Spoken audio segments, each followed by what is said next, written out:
Howdy, my name is Jim Newman and I'm currently working at the Naval Postgraduate School as a professor in the Space Systems Academic Group.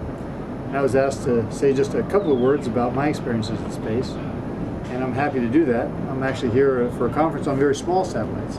What I can share with you is that I've been in space 4 times, I've been on 6 spacewalks, and I've gone from working on the world's largest satellites, the International Space Station, the Hubble Space Telescope, and now to working on the world's very smallest of satellites.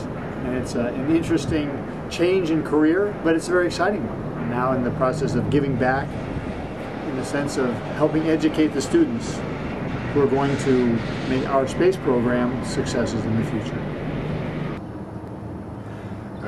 Partially, actually, in response to a challenge from Chris Kimmel about 2 years ago about what next to do about the CubeSats, go beyond their missions in low Earth orbit.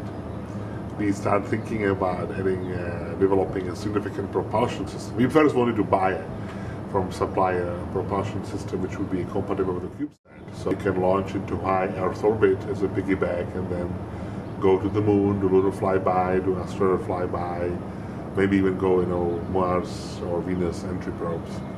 And we couldn't find any credible supplier of the propulsion technology in that small scale. I mean, there are companies which build it at much larger. We want to have hardware right now. We don't want to do a research program which in 5 years may yield a product. We want to have something which we can fly this year.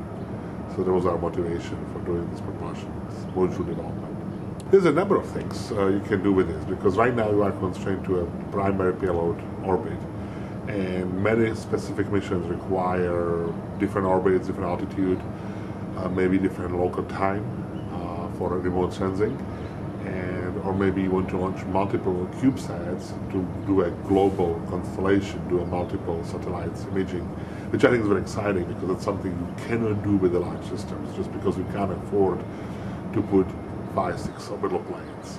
But you can do it with the CubeSats. So you can have observations as a function of time of day. You can have much more frequent revisits. And it's only possible in this CubeSat format. So that's very unique.